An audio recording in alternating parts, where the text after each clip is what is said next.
Welcome to the Actual Fluency Podcast with Chris Broholm. This show will inspire, motivate, and teach you how to learn foreign languages the best way. On this show, you'll hear incredible stories from amazing language learners who've learned 5 to 10, even 30 plus languages, as well as industry experts who help shape modern language learning through innovation and research. As we dive into language learning methods, techniques, and apps, you'll quickly discover what works and what doesn't. This is the Actual Fluency Podcast, and this is Chris Broholm. This episode of the Actual Fluency Podcast is brought to you by Optilingo. You can learn over 18 languages with the guided immersion method. For your free lesson, just go to optilingo.com. That's optilingo.com.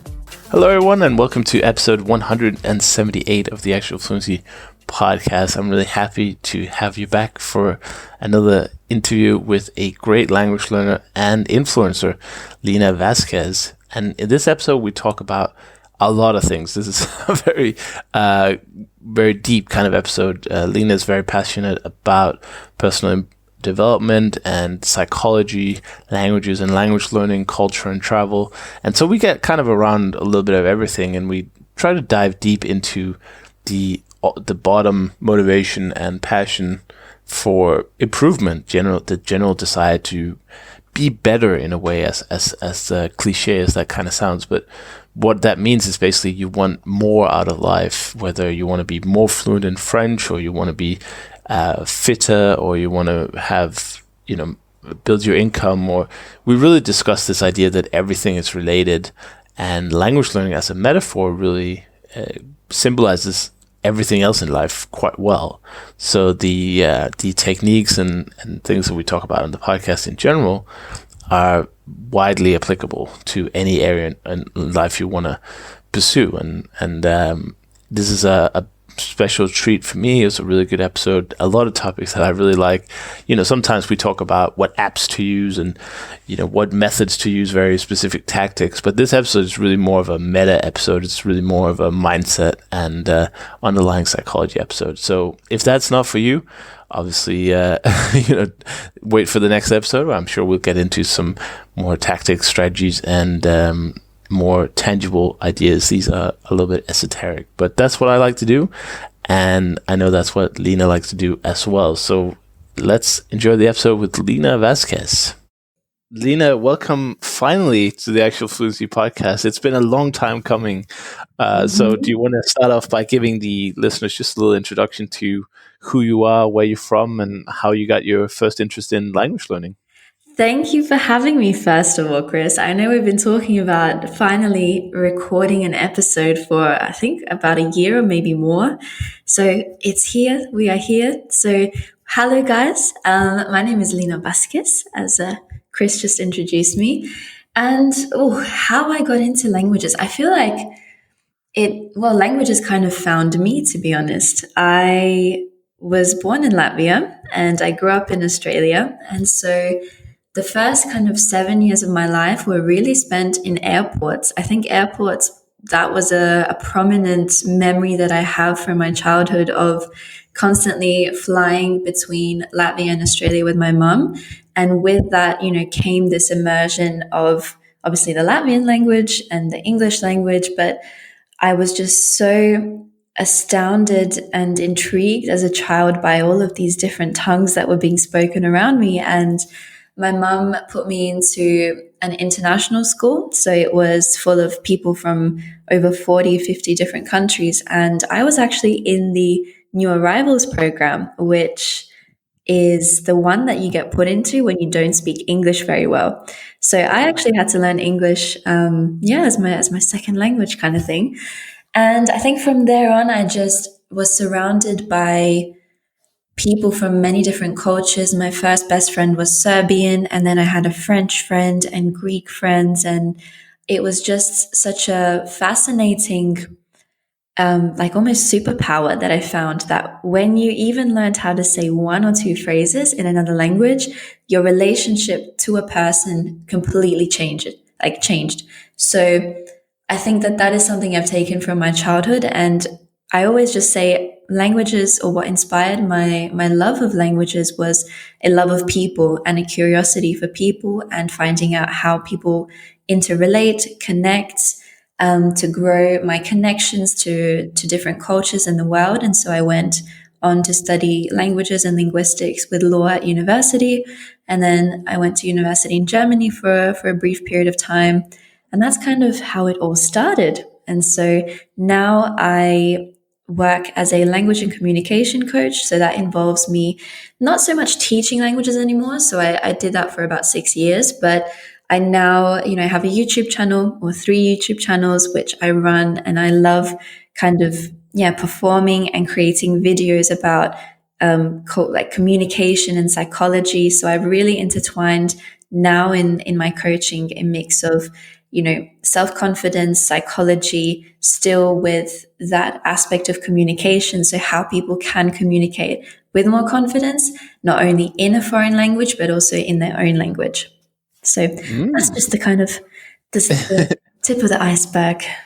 Yeah, let's dig deeper into that iceberg. And first of all, I guess we should give a little little disclaimer is that obviously the world is still in a bit of a uncertain place, and if you're listening to this in the future, I hope things are better then. But for now, if you hear sort of motorbikes going by, or a bit of echo in the recording, then it's just because we just can't get these like studio like quality at this time. I just want to put that out there, and it's also record high temperatures today in Denmark. Anyway, we've got about 35 Celsius, probably in the 90s in Fahrenheit, and it's just unbearable for this country. We're just not used to it, and so I have to have the windows open, which unfortunately will mean a little bit of noise. But I hope you guys can manage that and bear with us as we get back to a more normal everyday life. And obviously, this isn't something really I want to include in this episode, but I was interested in your kind of international upbringing, and I guess that a lot of people who go through that kind of international school end up being sort of global citizens in a way that like to travel a lot, and they see across borders for jobs and opportunities, and maybe do some things that aren't as standard. But what went into your decision to sort of study languages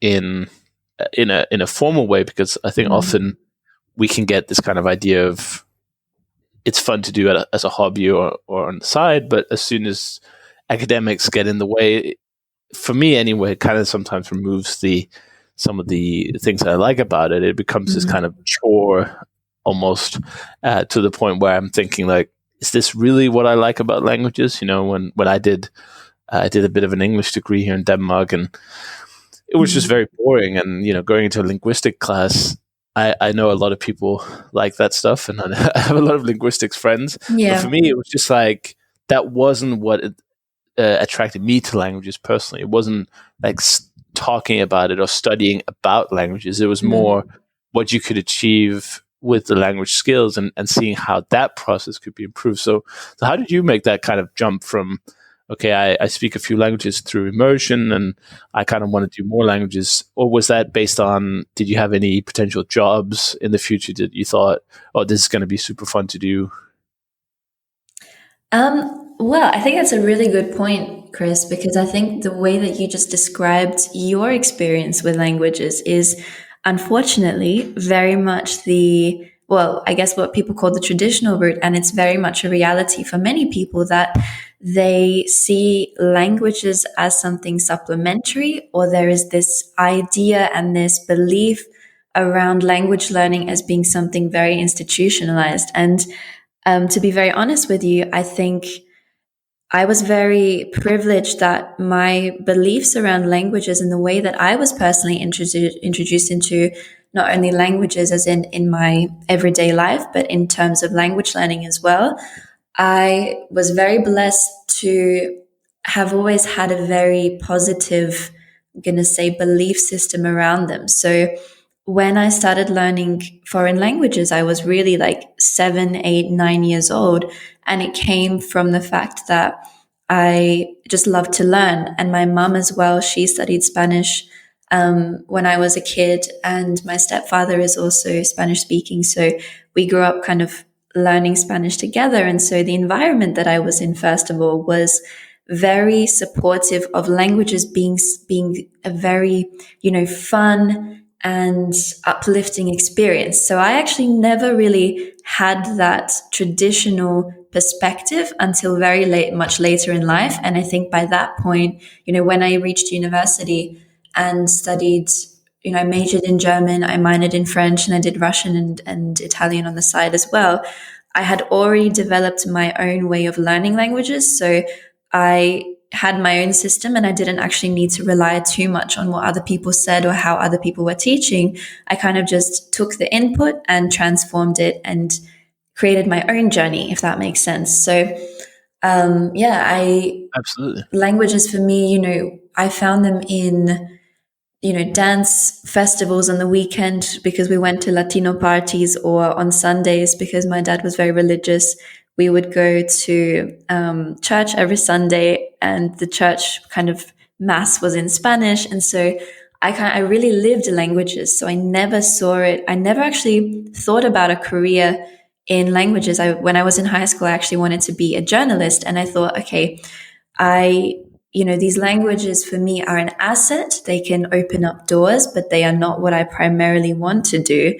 And then, it's kind of funny that I landed into doing what I am doing now, because I initially wanted to be a lawyer or a psychologist. And so I went down that route, obviously studying languages on the side to kind of balance everything out. But I think that it's very important. Like, my number one tip for anybody listening who kind of has those traditional beliefs around languages just being supplementary, or having kind of, you already feel it. Like, if somebody says language learning, and based on your own experiences, if you're kind of sighing right now, or you're thinking back to your, grade 7 teacher who taught you French or Indonesian or whatever, and you're thinking, I hated that person, you ruined languages for me, I would say to just remind yourself that doesn't have to be the case, and to also just be open to exploring new avenues. I think that is probably one of the key things that stops people from actually having a good experience, is they're so trapped by their old limiting beliefs around where languages can take you. And do you think that the kind of current educational system, obviously generalizing across the world, is doing a good job right now of kind of supporting learners who are obviously the ambitious learners are doing a lot on their own, kind of leaving some of the less ambitious behind. But do you think that the current educational system in regards to languages is a good one? Is it, or is there some kind of revolution that would be coming? Well, if we're gonna have a very simple answer, you guys can probably already guess what I'm going to say. I'm going to say no. And I think it very much depends on, as you said, we're generalizing. I think it very much depends on which state, which city we're looking at, which system we're talking about. I can only personally speak from my experiences, from the people that I have met and the students that I have taught and the experiences I've collected from them.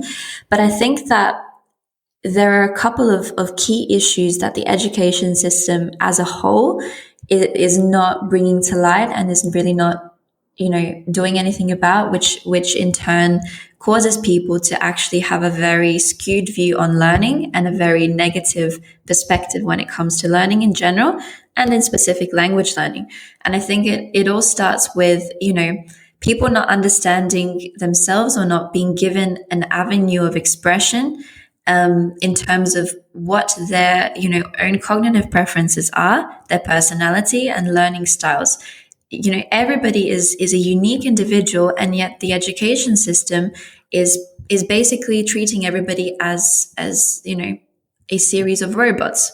Not fully, but I've been very blessed to have had really amazing language teachers, and I can honestly say, I think if I in high school didn't have inspiring language teachers, perhaps my view on language learning would be very different right now, or I may not have gone into taking, undertaking languages in university because of that reason. But I think, coming back to the main point, people learn at very different rates. People are very different types of learners, and some people need more support than others. Some people know, especially let's say we're talking about high school or even early university, at that age, you're still discovering yourself. You're still discovering your own learning style. You're discovering your passions. And, languages are not going to be for everybody, but I think it's important for teachers to identify the different styles of students or the different interests of students and really help them find their motivation and help them become, autodidacts. So people that can learn by themselves, because I think that was always the key indicator from my own studies of knowing who was going to succeed in a course and who wasn't. And it had nothing to do with how much knowledge they had or, if they had found the perfect system, which we know doesn't exist, but it was about how motivated are they to just explore, like how passionate are they about this subject, or let's say about something in that language. So those are kind of my 2 cents on that topic in a nutshell. It's not easy to change the old way of thinking, especially in such an organized system. Exactly. And just on that point, a bit of an insider, I'm not going to disclose names or institutions because I feel like I could get sued, but I actually started. You're one of the first people I'm telling this to, Chris, as well. Well, and everybody listening. So You're close friends, and our friends. We're all friends here. You guys are friends. But I actually 2 weeks ago I enrolled in a language course in my old university because in order to graduate from one of the programs that I was doing, I didn't realize I had to still complete a couple of units. So I decided to do that and I enrolled in a French course. And I was in this like with the same professor in 2013 and 2014. So it's been, 6 or 7 years. And Chris, the structure is exactly the same. The topics we are covering, the book we are even using is exactly the same as it was 6 or 7 years ago. And I think that just highlights one of the key issues that really requires transformation and just transformation in the language learning world. You need to have fresh new ideas and techniques in terms of learning, because otherwise it just becomes boring. And as soon as that switch goes off in a student where they see it as something mechanical, that's where the learning stops. And that's where it becomes really tedious and just the opposite of how your brain even enjoys learning. Yeah, and that goes all the way back to probably your first experiences in primary school, elementary school, where you have your first, could be French, could be German, whatever, could be English, that was for me, where if you have a bad teacher or a bad curriculum or a bad setup, you could potentially be scarred for life and have these ideas that, oh, I'm not a language person, I don't like languages, and if you focus the curriculum about memorization and vocabulary and maybe even reading, then people who are not really into those things will get very bored. And I think that the key, at least for me, the funniest part of language learning will always be speaking, and singing to some degree. I think that works well, especially in the younger classes where you can sing songs in the foreign language. That also helps pronunciation very well. But there's just this emphasis about we need to do tables and vocabulary lists and a lot of reading. And by the time you graduate, there's just not enough practice with actual speaking and listening in some degrees as well. Yeah. And I'm kind of baffled by that, because you'd think at some point some clever person would realize, what, languages are not the same as physics or chemistry or mathematics, and then maybe we shouldn't teach them the same way. But it's just stuck in the past. And obviously in every country, or at least most countries that I'm aware of, all this is regulated by the government because they want all the students to know certain things. And obviously it's much easier to, does the student know the meaning of these 50 words, or can the student speak for 10 minutes? I mean, that last one is very hard to kind of define and compare, whereas the first one is like, do you know it or not? And so I think those are the challenges for the educational system. But of course, we can do things simultaneously. You know, we can do our little protest in a way where we, you know, like your YouTube channel, my podcast, and other people's blogs and books and videos that kind of showcase that you not only can you learn a language outside of school, it's actually also in most cases advantageous and more efficient, and it's certainly cheaper. So, I mean, we're all doing our little part, and maybe hopefully one day some of these, I know some schools, and there are some teachers out there, I've heard stories about, who kind of take a lot of responsibility and initiative in improving the condition of their personal school or language course. And so that's positive, but I definitely think there's a long way to go, and our activism needs to continue to hopefully get more people excited about it. This is the Actual Fluency Podcast with Chris Broholm. Make sure to join the Actual Fluency email club by going to actualfluency.com/join. We'll be right back after these messages. Big shout out to Optilingo for sponsoring the Actual Fluency podcast here in 2020. Optilingo is a language learning app that features a method known as guided immersion to teach you over 18 languages at the time of recording this segment.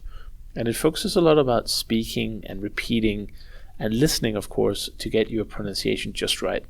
It doesn't bother about grammar, it doesn't bother about long explanations of syntax or morphology or any kind of complicated concepts that kind of hold you back from speaking better. And you can get a free lesson right now if you go to optilingo.com. That's OPTILINGO.com, Optilingo.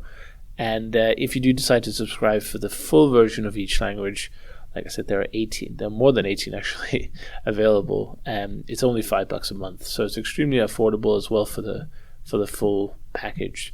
But I'm just really happy they are part of the podcast here in 2020, and it's run by my good friend John T, who kind of stumbled upon the method that the app teaches when he was trying to learn his own heritage language of Circassian, of which there is not a lot of resources out there for. So thank you so much to John T and Optilingo. I hope you give it a try, and let's get back to the action. You're listening to the Actual Fluency Podcast. And now, back to Chris. No, exactly. And I think, coming from the alternative perspective, so obviously, understanding what it's like to be a teacher as well, I can empathize with, the other side of the coin, where especially in, schools and universities where you have a large group of people that you need to kind of, meet their needs, it can be difficult. And it all does start, on the macro scale of the education boards, and they want, very quantitative results. They want to have percentages and symbols and something tangible to measure people by. But language learning is not like that. So I think that, the best language teachers are the ones that are trendsetters, and they in their classrooms, they reinvent the learning style while still meeting the requirements of the board. But as well, I also think that not everybody should become a teacher. Teaching is seen as something super simple, but actually teaching isn't about leading in terms of being a dictator. It's very much about facilitating, and the students are and should always be at the core. And I think language teachers don't actually ask their students enough where they need support. How can I help you? I think that relationship is the one that allows for students to feel comfortable to speak more in class and make mistakes and ask questions. And I think that as well is one part of the issue. Absolutely. And this is also where really good teachers differentiate themselves so strongly, because Mm-hmm. it's very easy to be a bad teacher. Mm-hmm. And unfortunately, I do, from my own experience, I do tend to see a lot of teachers who, stick by the curriculum, do what they're told, and then once they Yeah. have that memorized or under their belt, then for the next 30 years until they retire, they just repeat that every year. Yeah. How Unless, boring is that though? yeah, I mean, I would Like be, even for you as a teacher. oh yeah, I mean, that would bore me so much. So, but anyway, like I said, I hope that what we do and what's happening, a lot of I think that just the fact that there is a polyglot community, I think is Chris, a positive. Yeah. 3, 2, 1. Oh, Chris? I just lost you temporarily, but we are Ah, back. I was we're just going to back. say the fact that there is a community around learning languages today. Yeah. Some people call it the polyglot community. I think is a great indicator that positive changes are happening and that more people are seeing the benefits. And it's funny that the more global the world becomes, like the more connected we become, it seems like the value of learning languages goes up, Mm-hmm. which is really cool. And I think that there's a lot of people always ask me, like, is Google Translate not just going to replace Oh all gosh. translators all the time? And I'm just like, no, it won't matter. There will never Mm. be a time where technology replaces. I mean, you might get technology that teaches you the language, like implants it into your brain, but Yeah, you'll still learn learn the language because of the personal connections. Learning a exactly. language is not about translating accurately or being able to conduct a conversation. It's the connection. And if you Mhm. have to, I don't know if you've seen those Kickstarter campaigns with these earbuds that I have uh, indeed. Yeah, it's just so awful. And people are like, "Oh, these are magical," and I'm like, "Those are just earbuds with a microphone in it that yeah, connects to Google Translate. The technology is already there. If anyone yeah, listening wants to try this kind of magical translation device, just pull up your phone, download the Google Translate app, and there you can actually use the yeah, app with voice recording, and you can kind of, if you, let's say you're talking to somebody at a market somewhere in a country you don't speak the language, you speak into the microphone, it then plays back the other language, and then when they respond, it automatically plays back in your language. So that technology is already there, but what hmm, a kind of boring, I mean, it's great to have the connection if you don't have any other choice, but what a kind of transaction like experience. It's just horrible. yeah. Well, it's not that horrible, but you know what I mean. And I think that we're going 100%. in the right direction anyway. Yeah, and I think you know what I would strongly kind of be of the opinion that I think that something like that it would very quickly lose that essence of novelty because with I think it's kind of like a Nintendo. I don't know, anybody listening. I remember being a kid and the only thing I wanted was a Nintendo DS. Like everybody around me had a Nintendo DS. I thought this was going to be, Yeah, this amazing revolutionary thing. I could bond with my friends. So I finally got one quite later after all my friends. And then I used it, I think, for maybe a couple of weeks. And then I slowly stopped bringing it to school. And then I never used it again. And it just sat there in my room. And I think that what people often forget when they see these devices and especially the way that they are marketed is they kind of forget the reality of the situation. And I think that language underlies all expression, and language isn't just about translation. It is about body language. It is about communicating a message, which isn't only kind of implied in the wording you use, but it's so much more. And if those of you listening, like, think about a business transaction or an important discussion that you have to have, an official matter that you need to discuss in another language. If you're having to use these earplugs or whatever, first of all, your brain isn't doing any work. Therefore, it's going to become boring very quickly because it's removing that element of, gratification within you, of achieving something, of actually being able to use and own in on a new skill. And it's going to get very frustrating because I think such technology only really follows the development of humans. So it can only copy and mimic that which a human is able to put into a system or into AI already. So language is one of those things where, for example, with expressions and vocabulary in itself, it's always changing. Like if I look at the German language, for example, especially being here in Berlin, Denglish is such a thing where it's become a norm to use a lot of English words and mix them with German words and then create new words. And AI can't catch up with that as quickly. No. So imagine you're in a situation and you hear that, and then your little earpiece has translated it literally, and you're in the middle of like a sales call or something. That's going to stuff up everything. So I think that anybody who thinks that they can rely on technology is really doing themselves a massive disservice, both in the short term and in the long term. Yeah, I totally agree with that. And also, it's not desirable anyway. It's not. No. That's not fun. But technology can obviously help us in many ways, like with the learning aspect. And I'm excited to see innovation in the language learning field. I think there's definitely lots of room for developing new methods and ideas that kind of transcend the old flashcard apps. And which definitely. So many of. And it's not because they don't work. I'm just kind of bored with it. It's like there's 500 of them now. I think that's enough for sure. But speaking of sort of how to learn languages, I saw on one of your great YouTube channels that you had a video about you were speaking in, was it 15 different languages? The one where I switched between them. Obviously, you have a lot of experience in language learning, and I assume at very different times and levels and kind of intensity. So would you take us through, like, how did language learning look for you near the beginning of your experience, and what would it look like today? What's sort of the evolution you've gone through as a language learner? Oh my gosh, what a question. Well, take your time.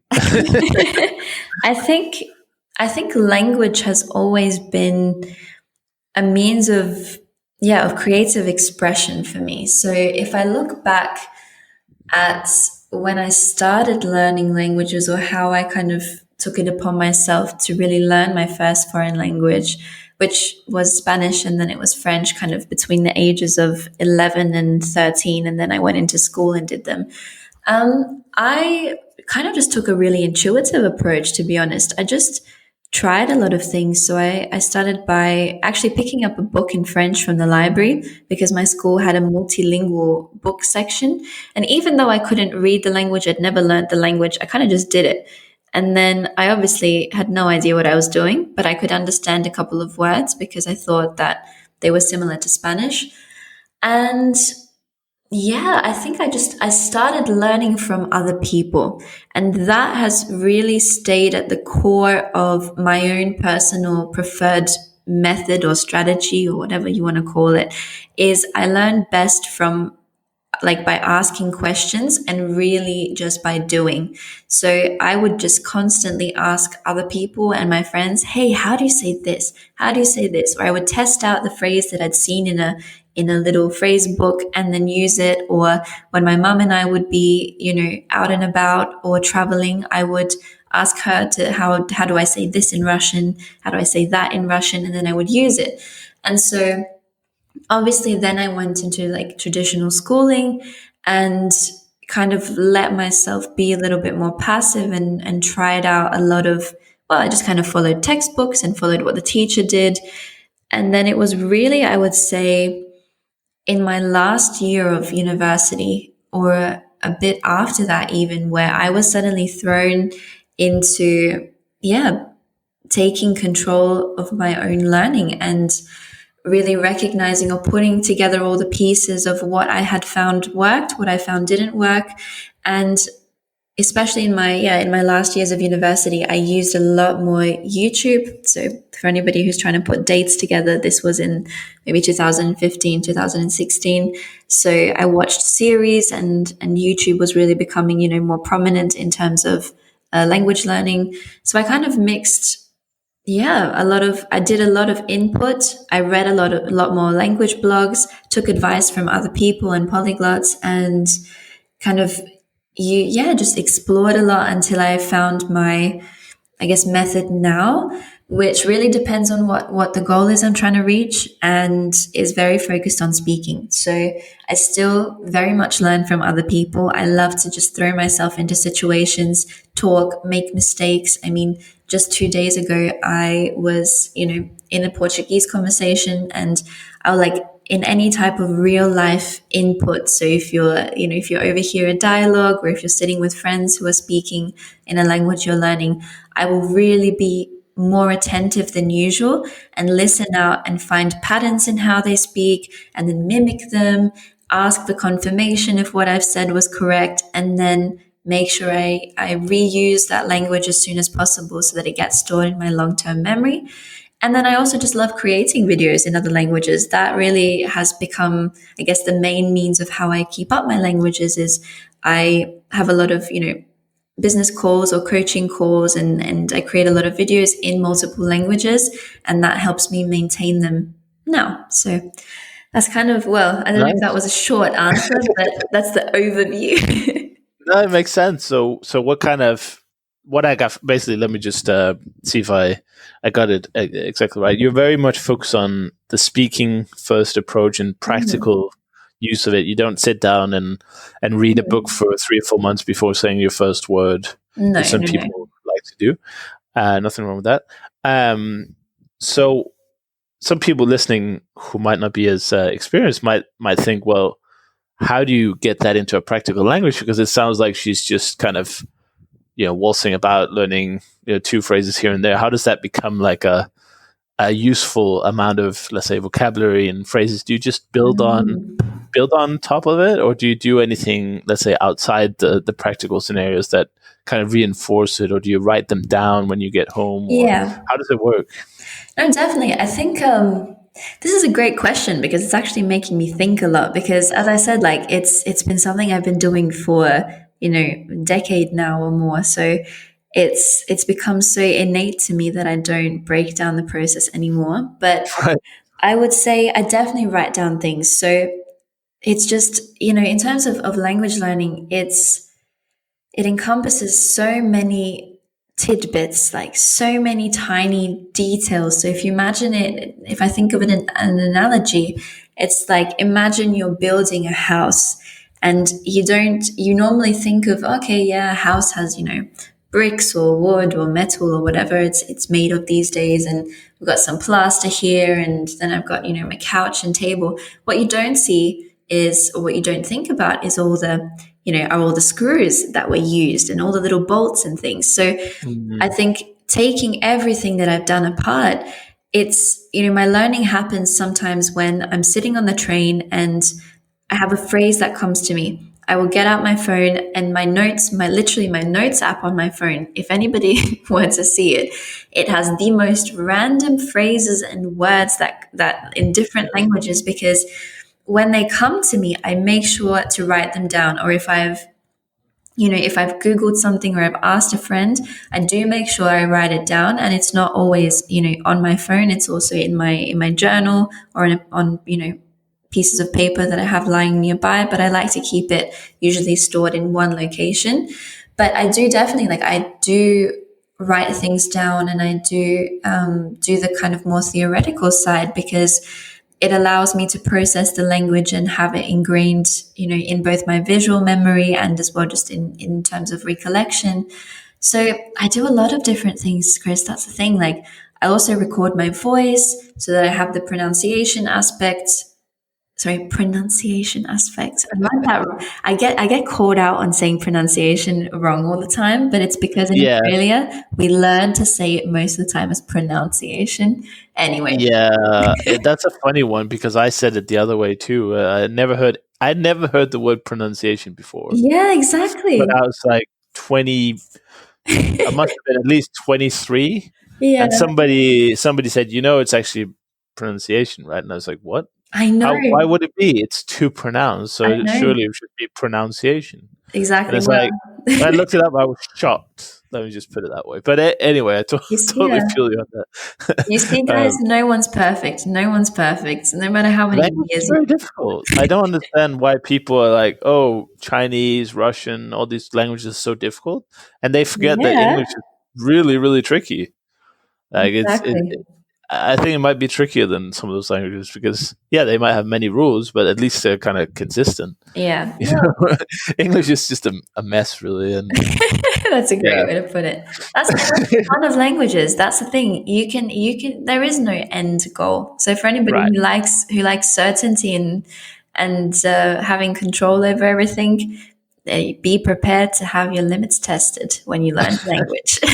Yeah, lots of frustrating moments as well. I'm Yeah. sure, and there's still words I can't say in English, so Yeah, exactly. it's never over, and there are still words I don't know the meaning of. There's Yeah, and that's some normal. That's 200,000 completely words, and normal. there's no way I'm going to know all of them, and Yeah. you shouldn't expect to do that in a foreign language either. So Yeah. That happens. Exactly. But yeah, so just to kind of summarize the last question and really summarize my answer. So for anybody who's really thinking, oh, does she go and learn a few phrases here and there and that's it? No, it's all very balanced between having a lot of input and listening and getting a rhythm and feel for the language in the beginning, then learning to write. But writing kind of does come later, just now, like based on my goals now.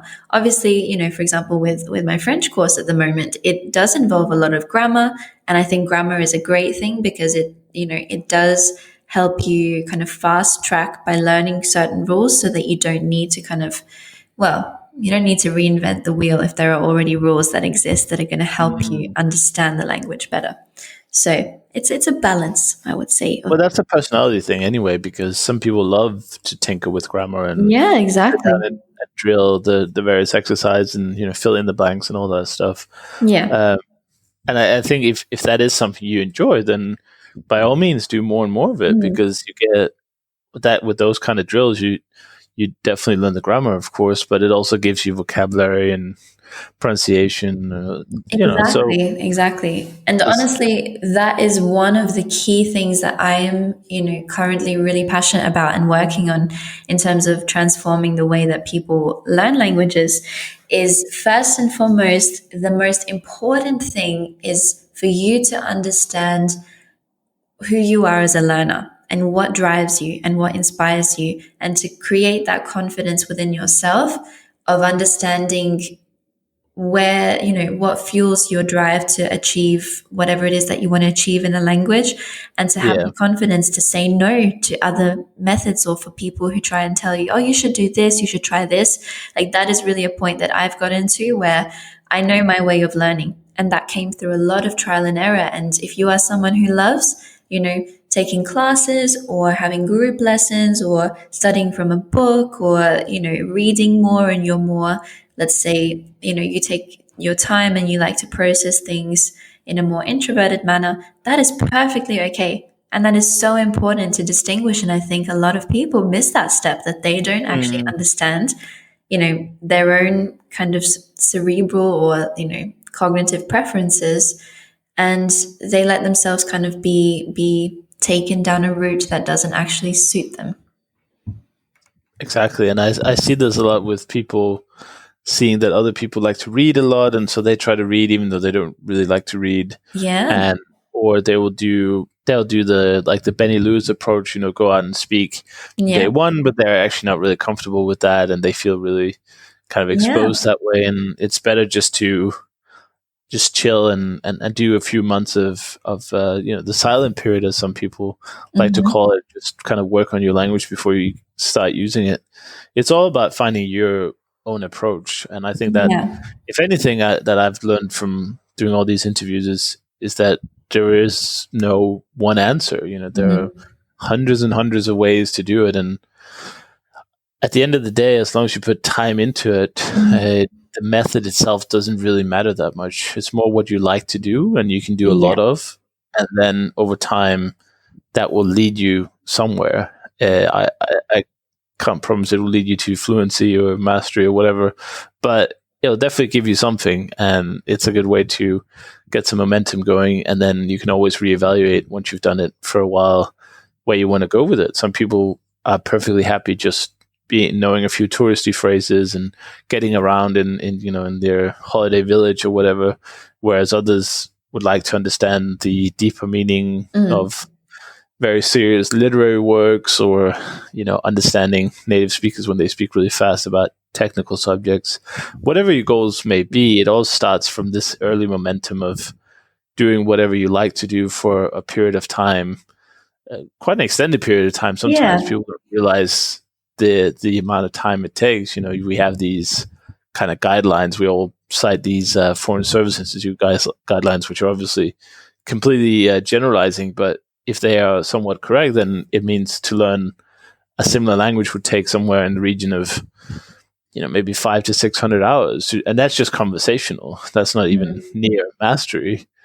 So if you want to take it to mastery, it's even further. And you have to think about 500 hours. Okay, that's like 1.5 hours a day or thereabouts. That's a lot of study time. And most people just don't have that. That's why they never get anywhere. It's because they do like 10 minutes every Sunday or something, So you have to decide what's your goal. And if your goal is to master a language because you have maybe your partners from there, you want to impress them, or you want to meet the in-laws or whatever, you need to really work a lot on it. And there's no magic bullet or anything, magic pill or anything that will get you to your goals immediately. But then again, you don't really need to, because the whole process is quite enjoyable. As long as you can say one thing, then that's super fun to be able to start using the language, even if it's just a little bit. It's a process. It is. And if you break all of that down and put it into really simple, actionable steps, all it is taking action on a consistent basis and committing just to doing something that is going to get you towards your ideal goal every single day. But not Lina, that sounds a lot like succeeding in anything.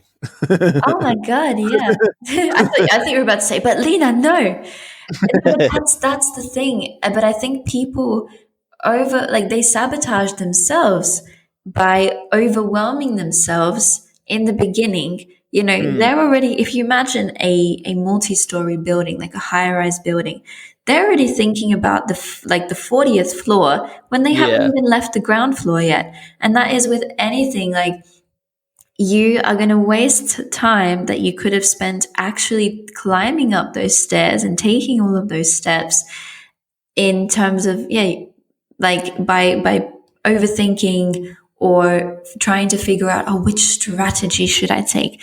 So if we're sticking to our analogy, should I wear the running shoes up these stairs? Should I wear flip-flops? Not like, all of that time is just wasted. Just go. Use what you have, do what you can with the knowledge you have. And as you said, Chris, readjust the strategy as you go along. If you find, this isn't working for me right now, or, I've been doing this and it's kind of, I don't know if it's really suiting my goals still, that's fine. But you've made progress and you've moved forward and you've changed and you've found that out. You're not going to find out what works and what doesn't work if you don't actually just take the first step. And that's with anything, as you said, any type of goal. Yeah, that's. I think also that's what got me into languages at relatively older age compared to a lot of the people on this show, is that I had let's say 2013, 14, where I didn't really know what to do with my life or anything. I didn't have any academic plans, didn't have any kind of future jobs I could imagine myself doing. And I attended this polyglot gathering, the first gathering, which was the second ever polyglot event, official one anyway. And at that point, you have a choice where you think, okay, what am I gonna kind of devote? What industry, what business, what kind of category of interest do I dedicate my life to? And I think I don't think you can dabble at that. You can't be like, oh, I'm going to do, you can't be, let's say you want to do a YouTube channel, for instance. It would be extremely difficult to do a YouTube channel that was about tennis and chess and clay figure molding or anything. You could, but you're going to be in so many different directions. So when I looked at languages, I thought, wow, this really mimics success in everything. Yeah. The way you succeed in language, it's like a consistent effort. It requires the brain. You need to think and learn. You would hope so. Yeah. Well, I suppose you could do it with, just kind of throwing somebody in immersion mode. But the 8 hours sleep and learn a language videos, definitely. Right. There you go. Just press play. Yeah. And so that's what fascinated me early on, was that language learning is really a metaphor. And if you manage to do that well, I will guarantee that you will do very well in other areas, maybe every area of your life that you're interested in. Mm-hmm. Because it's not about tricks or tactics or the methods like we talked about. It's really a mindset, and it's really and that's a growth mindset, as some people have coined it, where every day you're getting a little bit better. And not just talking about the languages, every day you're getting a little bit better at the language, and eventually you'll be very good at it. Yeah. And I think kind of mastering life, as it were, which is kind of a grand statement, is essentially the same thing. You're stacking continuous small improvement, small wins, which in the end kind of compound and give really big wins. And when you look back, you're thinking like, how did I end up here? That makes no sense. Like, I didn't do anything special. But it's because it's millions and millions of small positive changes and impact that you did consistently day over day in, that got you to where you are. I don't know if you ever thought about that. When you kind of look back, you're like, wow, it's an interesting direction that my life has taken. Oh, definitely. All kinds of circles and loops and everything. And but you realize that, like in language learning, you can't really fail unless you give up.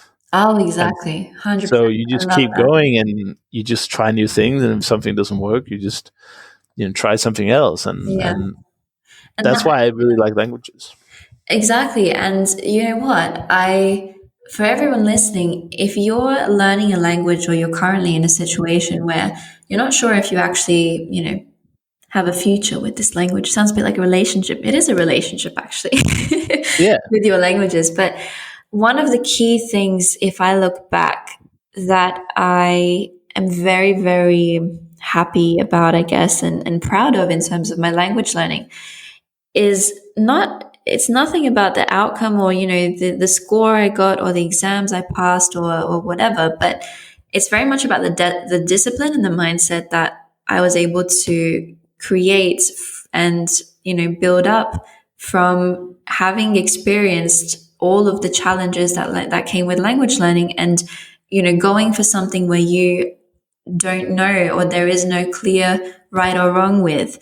And in terms of, success, however you want to define success, a lot of the discipline and all of the, kind of, I'm going to say motivation, or how to build up my own motivation when there is no external motivation, or how to actually fundamentally work at something over an extended period of time, like my YouTube channel or sport.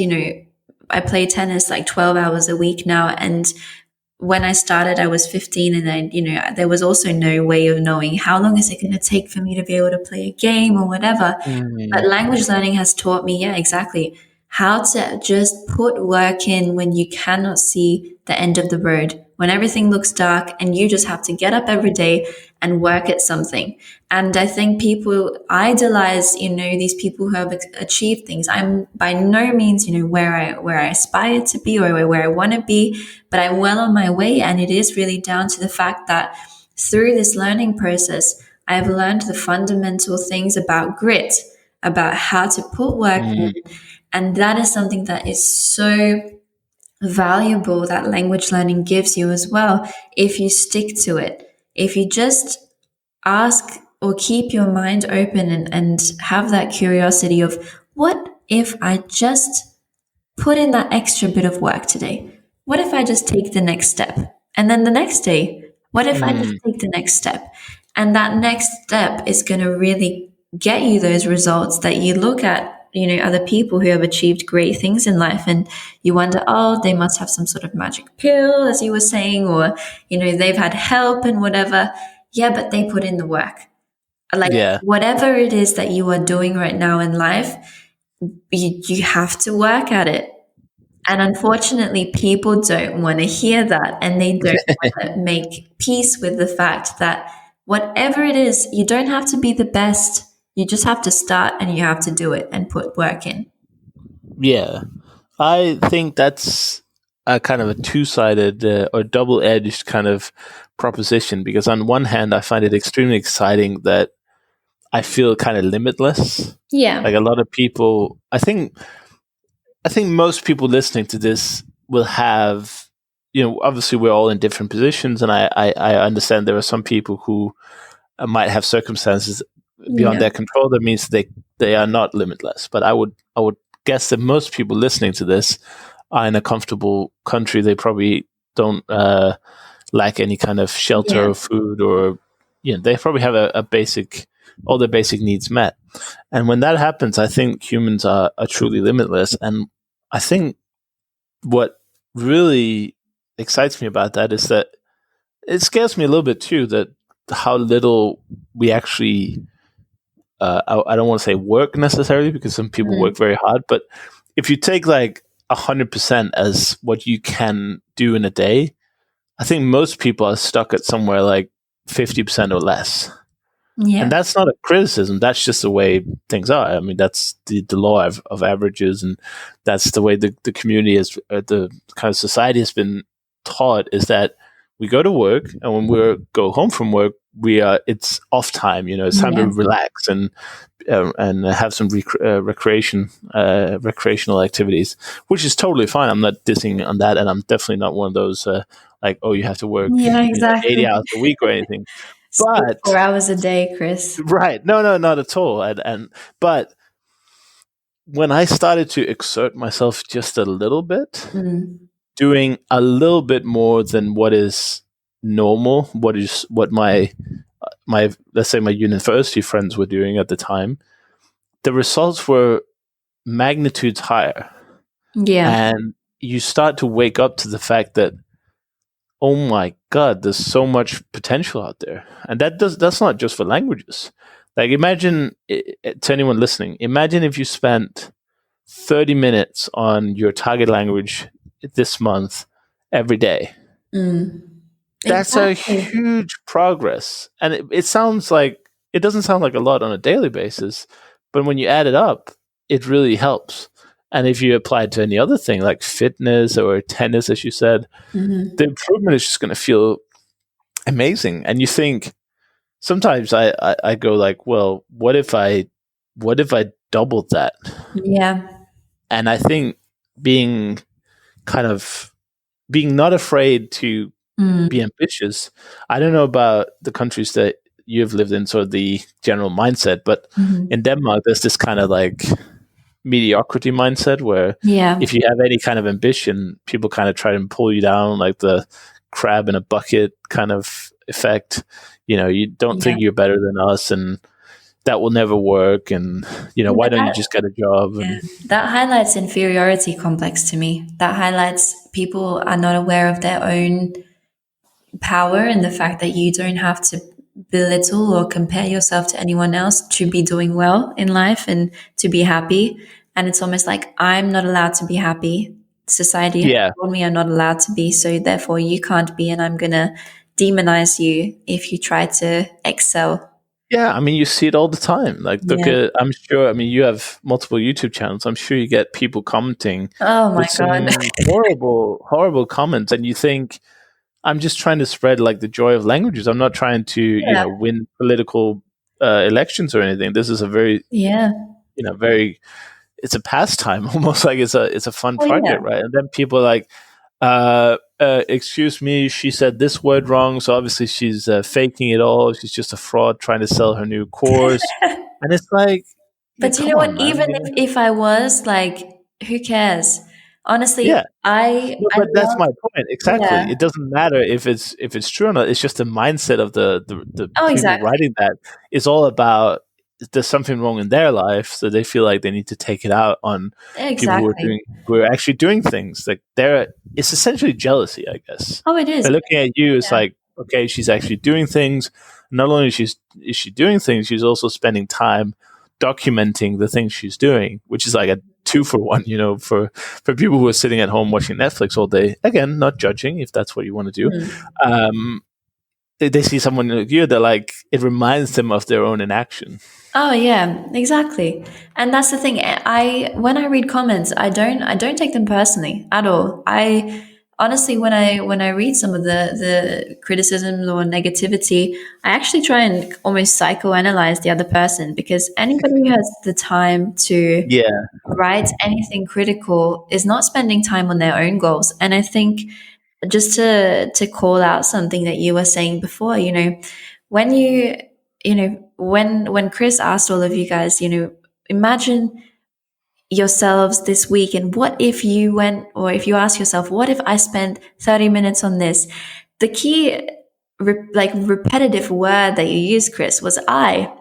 And that's really important, because the people that are happy and full of gratitude and are striving towards things and are achieving things and are, as I said, overall happy, they just stick to their lane. They focus on themselves. right, And I know, like, I have been there where I have compared myself in the past, but all that does is it leads to suffering, and it's taking away time and energy that you could be transforming and using for your own goals. But fundamentally, it's about you being better than the you yesterday. And for me, like, right. I journal every morning, every evening. I've been doing it for like 3 years now. And one of the key questions I ask myself every morning is, how can I be better than myself yesterday? And that doesn't mean better in the sense of, achieving more, whatever that means. But sometimes it's, how can I relax more today? Because I haven't prioritized that. It's just, what Yeah. is important to me and my values right now, and how can I improve today by 1%, or what one thing can I change to be better and to feel better today? Mm. Yeah, that's it. That's what I believe in too. It's a single player game. It might Yeah. look like a multiplayer game, but it's not. And that's why I said those things before, is that I think a lot of people are not aware of their own potential. Mm. And they might think that it requires some kind of, extraordinary, let's say, ability or talent or skill, or they might think that maybe they've heard like me, like my parents and my community and my country, they all say, well, it's all about, doing this and this, follow the recipe, buy a Yeah. TV and get a car loan and a mortgage, and again, nothing wrong with those things, but it just brings you down to a level where ambition is kind of minimized, and Yeah. it's almost kept at a minimum. And so sometimes we forget that, Mm. we are amazing beings Yeah. everyone in their own unique way, and especially the brain, like, and the good thing with the brain right now is that we've got the internet, which gives us the ability to do anything. Like, could you imagine 50 years ago sitting down, writing a book and publishing it, and getting like thousands or even hundreds of thousands of people? Well, I guess I could take your YouTube channel as an example. Like, could you imagine just casually starting your own TV channel 50 years ago? And, Oh, no how way. would you even get the camera? And I think that taking away some of those barriers of entry, making it a total free for all, like anyone can essentially record Exactly. themselves. Even the camera in our phones now is better than the best movie camera probably 10, Yeah. 15 years ago. Yeah. Um, Can you so I think all those imagine that? Yeah. combined really, for me, calls for people to be great. And like you said, I'm not talking about trying to save the world or, invent a cure for cancer or anything, although that would be nice too. But it doesn't Yeah. have to be that scale of greatness. I'm not talking about necessarily changing the world. I'm just, initially, I want you to change your world. Exactly. Like, I want you to look at your thing. It's like that thing in the plane, take care of yourself before you take care of Put on the your own kid. mask, before you assist others. Yeah, exactly. And I think in life and in language learning, you have to basically play your own game. And and there's this I think it's an African old proverb, and I really love it. It's this idea of, if there's no enemy within, then the enemy outside can do you no harm. And it's so true. And every single time that I've ever tried to do something, I haven't been stopped by haters or people who criticize me or people who said, I haven't even been stopped by my parents who said, why don't you just get a job? Or why do you do this? Why do you waste your time on this frivolous internet thing that you're doing? That has never really stopped me. That has never stopped me. But what has stopped me is my own internal doubts and sort of 100%. self-criticism. I feel you so much on that one. Yeah. So I am truly my own worst enemy, which is tricky because I have to live with myself. I can't separate those two. You're stuck with yourself, Chris. I'm sorry. That's it. I guess that's another realization that it will never be different. Yeah. And also, one of my principles, which is sort of half ironic, I have a few principles, or maybe philosophies is a better word. Actually, I have a few philosophies, and one of them is nothing is easy. And it's sort of ironic in a way. It's sort of half joking because obviously some things are easy. But I think as soon as you think that, everything becomes really difficult. So I find it easier to just assume everything to be difficult from the beginning and then be surprised when they're not. See, I would play devil's advocate on this one because I think that can be a very dangerous belief to fall into if you believe that everything or that nothing is easy.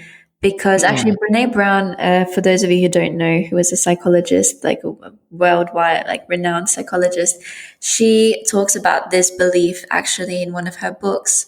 And she said that the belief that everything or that nothing is easy, everything is difficult, can actually cause you a lot of internal anxiety and kind of self-destruction, because what happens if you have honed in on a skill so much that it becomes easy for you, but you actually make it so much harder for yourself to then, or you continuously make something harder for yourself because you are stuck in that belief.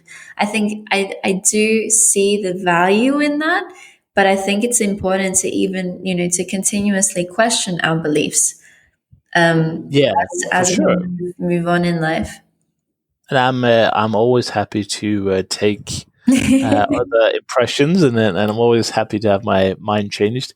Yeah. I think that the differentiator is that if thinking that everything is difficult stops you from doing something, or it stops you from starting, then I think you have a problem.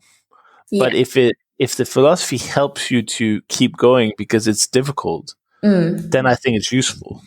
So I totally see where that is coming from, and I think it's also important to note that, I mean, that's why I said half joking, because I don't really believe that. I don't really believe that everything is difficult, but I would say that what is difficult is what's the saying? Everything worth doing takes effort. 100%. No, I believe that very strongly. I probably butchered that one, but basically the idea is that everything good in life comes from effort typically. Yeah. That doesn't mean it's difficult. It just requires effort, which sometimes What is effort? It's just action. It's over time. Action over time. Is it difficult to do something easy a lot of times? Probably. I mean, and I don't want to downplay that. Something like learning a language is not simple, and it's definitely not an easy task. It takes a lot of time. It takes a lot of effort. It takes a lot of concentration.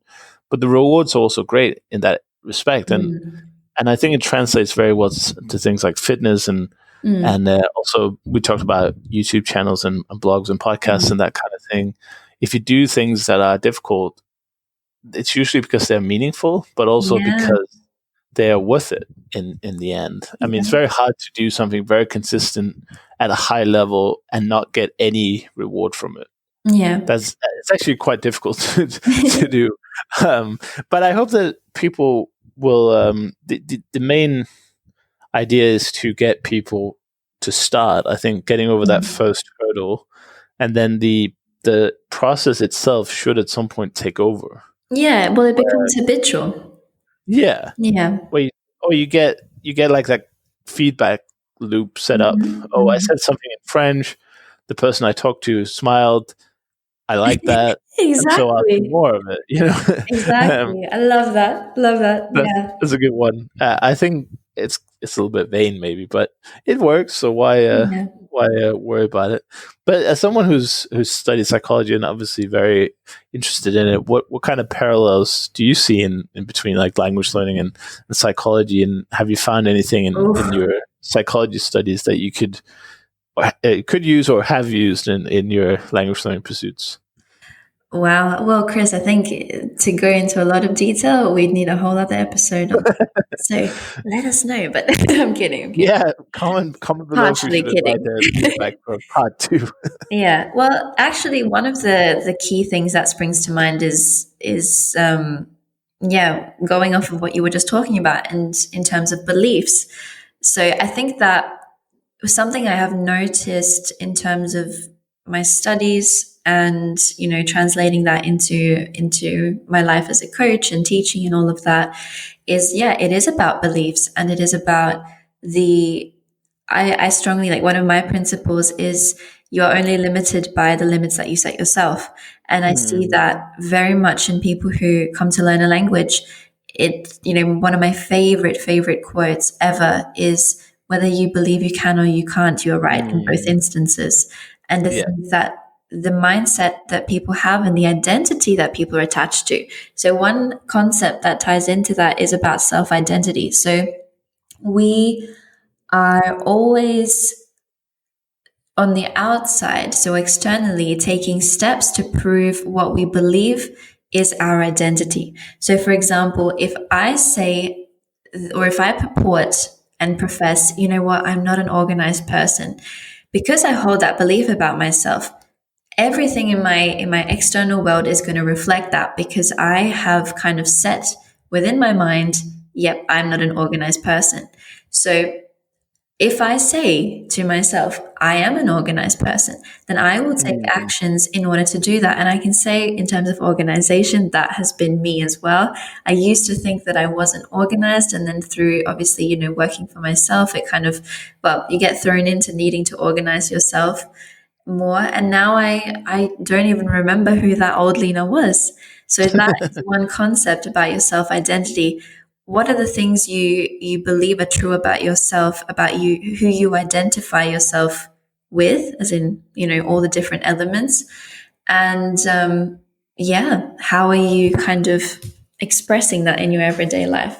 I guess that's one of the key things. As I said, Chris, there are so many things that I could talk about. But I guess, what specifically in terms of psychology, because psychology is such a broad area. I mean, there's cognitive psychology, there's behavioral psychology, there's the psychology of emotion. So is there a particular point that you would like to know if there are any kind of parallels between?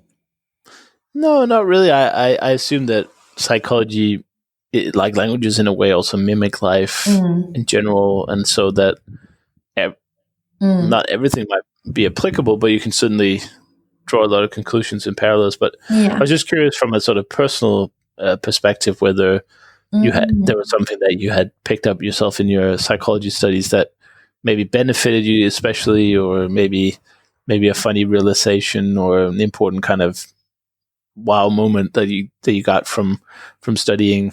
I know it's a huge degree or a huge degree of a subject. It's a huge topic, of course, psychology. But what about learning languages, for instance? Did you ever get into something like that? Like, what are the reasons that we learn the way we learn, and are there any things we can do to influence influence that and make people more receptive to some of the learning? Well, I think like personally, I love to draw parallels and find patterns between different life domains. So, taking principles from things like personality and languages and different cultures and fitness, and kind of trying to find what do they all have in common and what do we as people have in common when we set out to, learn a language or learn any type of skill. So I think one of the things that I like to push boundaries. I always say, as you might have noticed, I like to play devil's advocate sometimes and kind of just question things a lot. So Yeah. I think when it comes to language learning, I would say stereotypes actually play a huge role in terms of the unconscious biases that we have that we may not actually be aware of. And I think, like, you and I talk a lot about personal development, and I think that there are massive parallels, not so much between psychology, but personal development, which is obviously very much related to psychology. But I think that the best learners in general are the ones who are continuously trying to stretch and expand the boundaries of their reality and what they believe to be true and what they understand, language to be and cultures to be, and really playing with the rules and understanding themselves, I think, fundamentally, because a great learner is open, they are self-aware, they understand that they don't know everything, they are not perfectionistic. And I think that that is a huge issue in society, and as well, in the students that I work with, this idea of perfectionism and procrastination. I think those are the two biggest almost killers of any type of actual learning taking place and creativity, because people have not untangled where these issues, I'm going to call them issues, come from. Because fundamentally, just because it's a widespread thing, procrastination or perfectionism isn't actually normal. Like, it's not okay, and it doesn't have to be a part of your reality.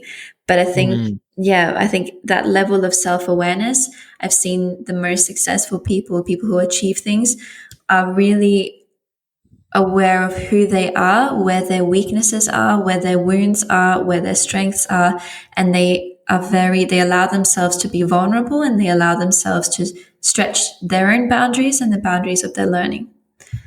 So, Speaking of procrastination, that's obviously a topic that comes up quite frequently, because it's it's almost like whenever we decide to do something, that task becomes the hardest task to do in the world.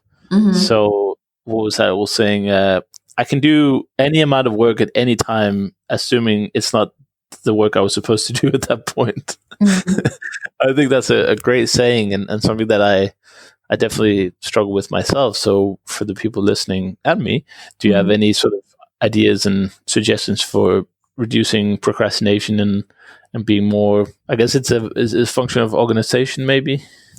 Yeah, but I think sometimes you can actually use procrastination to your advantage. So it comes back to self-awareness. Like, I know the type of tasks and things that I really struggle doing. So I set up a system in a way where that task becomes so simple to do that, other needs have been satisfied, and then I can do that task. So for example, every month I do my financial planning and kind of accounting reviews and stuff.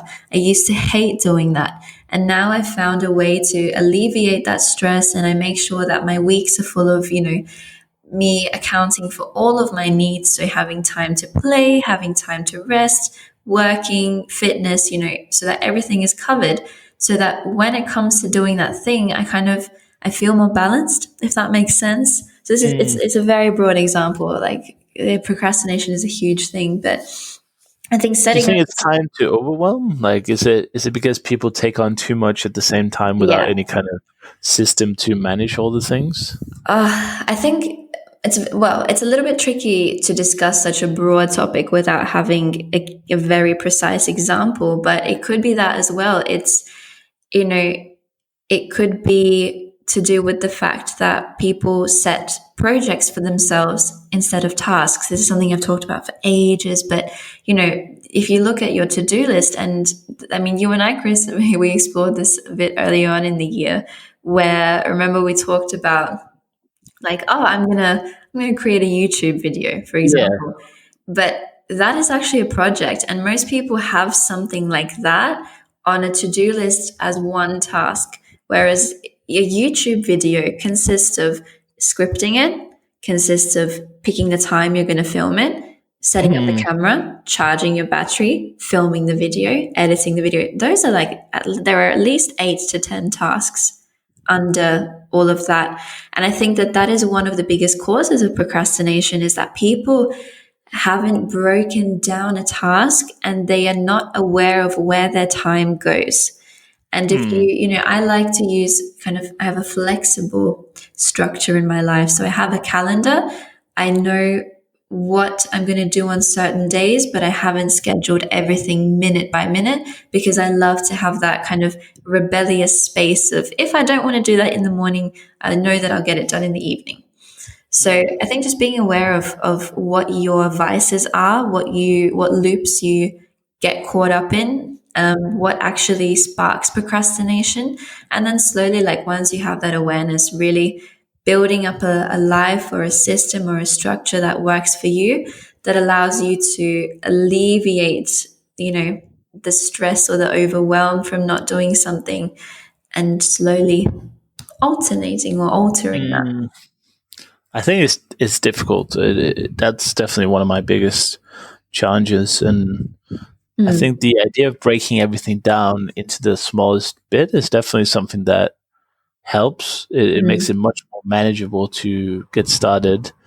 But then the problem that I run into, not that this is necessarily a private therapy session, but I run into the problem of organization, because if you ask me, okay, can you break down the steps of writing a blog post, for instance? Yeah. Yes, I can do that. But then how do I, this is like a rhetorical question. It's not, you don't have to give me like a step-by-step answer, but the problem that I often face is the actually putting it as a routine and habit of going through and using some kind of software, maybe like, Asana or to-do list, some kind of advanced to-do list, to not only have a system in place, but also a way to schedule it and keep track of all the tasks to the point where you can kind of offload it. Because what I find is, and I'm sure a lot of people listening have this problem too, is that I tend to keep all my to-do lists in my head, and that brings a lot of anxiety, and that brings a lot of stress, and brings a lot of procrastination too, because there's just too much in your head to kind of, you don't know what the next thing is. So I don't know if that's a question there, but it's a challenge to find the next step and actually follow the plan, I guess. If you're talking in language learning terms, you might have several textbooks and courses and lessons with teachers, and like, how do you organize yourself before and after the job itself? Cutting it into small tasks, I think people can easily do. I definitely have no problem doing that. But how do you then act out those lists of tasks in a kind of repeatable and habitual way? Well, honestly, I think that we all put ourselves under way too much pressure sometimes. And including from what I'm hearing from you, Chris, I think that you might have this idea of, I'm doing something wrong. I'm wrong. This shouldn't be like this. Something's not serving me. I've got to change everything. I think that honestly, sometimes you do need to let, the system that you have had this far has served you. Maybe not to the best way possible, but it has served you. So you haven't had a need or found a need to alter that in any way.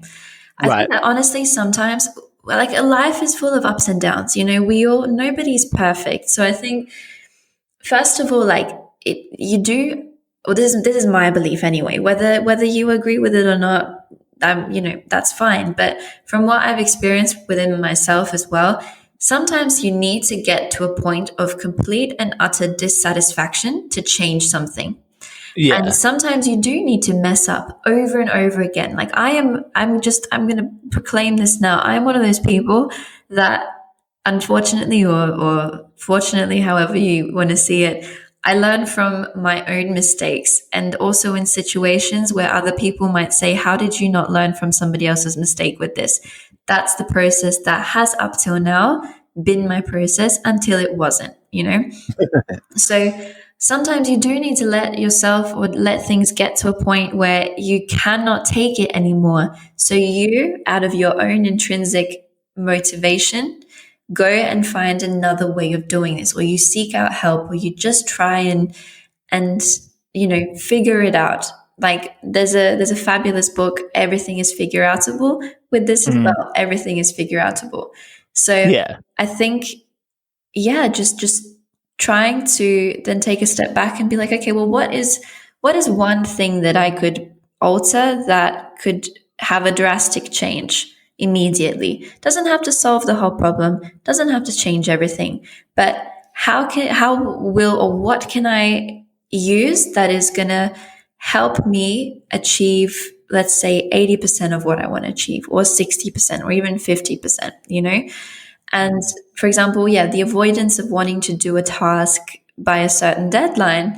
Well, there are lots of things, like just start exploring and say, well, would getting a virtual assistant help me? Would using a scheduling software help me? And I think for me as well, like I've developed this love of writing down all of my accomplishments at the end of the day and analyzing them. So I've, in my schedule, I've now created a space where I kind of reflect and look at, okay, how have I managed my tasks? And trust me, I forget things as well. Like, I think the biggest, I used to be very much like you a few years ago. I thought, no, this is proof of me having a great memory and a great brain. Like, intelligent people don't need to write things down. I can hold everything in my memory. And I thought, oh my God, Lina, what BS were you believing then? So I just use like the Microsoft to-do list, and I have different categories. I just make sure, on a weekly basis, once a week, whenever that is, I'm going to review it, look over the things that I haven't done, the things that I have done. It's just, there are different ways of managing yourself. It doesn't mean they have to be on a daily basis. They can be on a weekly basis, on a monthly basis. I'm not going to advise an annual basis, but, just setting up review mechanisms for yourself. And I think that is very much a personal choice. Yeah. And I guess it's also impossible to give like two general guidelines on this, because everyone is so different when it comes to these challenges of productivity, which is at the core of learning a language. Well, it encompasses so many things. It does come back to beliefs as well. Like, I don't know, for everybody listening, like each individual previous experiences that have led to the beliefs they hold now in terms of setting tasks and deadlines.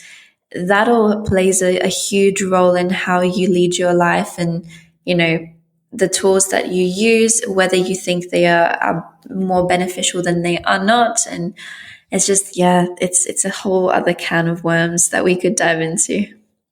Yeah, I know this topic is endless, basically, and there are lots of other episodes of the podcast here on Actual Fluency where I've talked about productivity.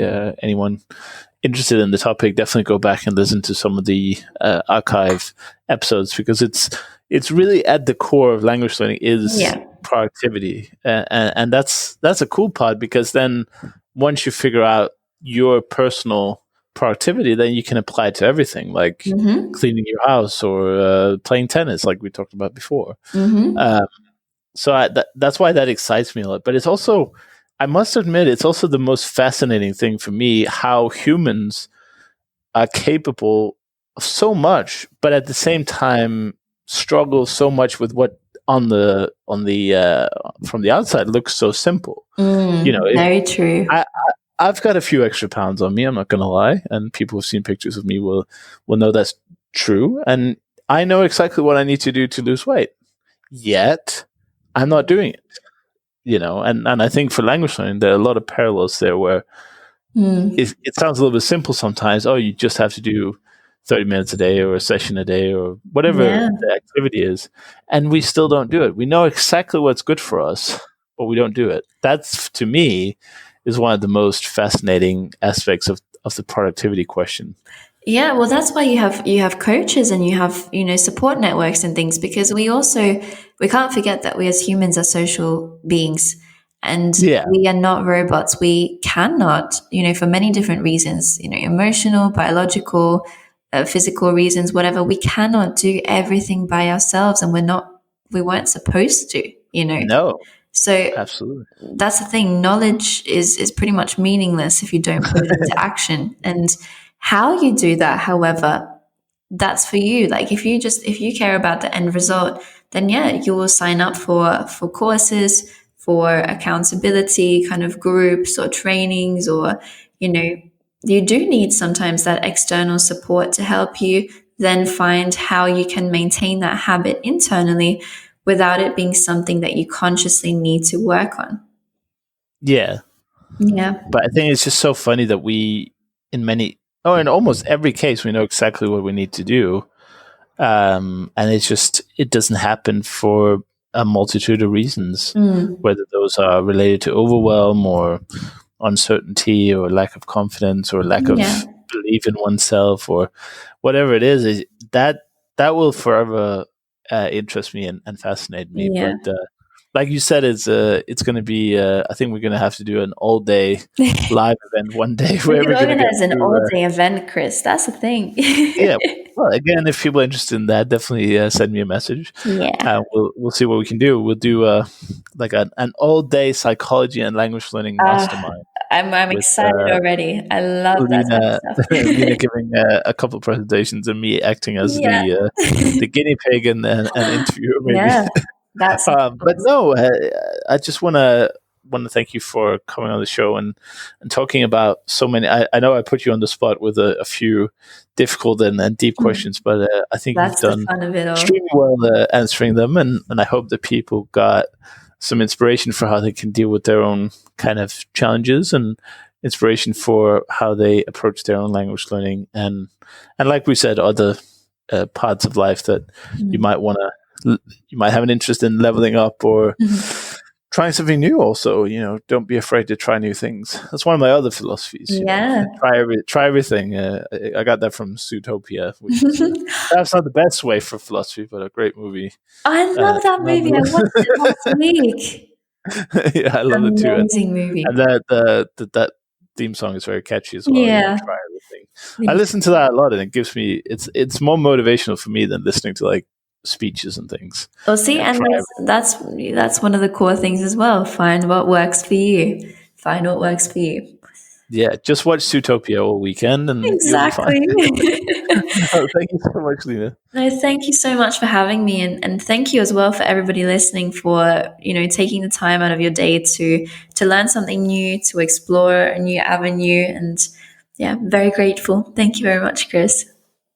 Last question: where can people find out more about you? Where can they go to watch more like this?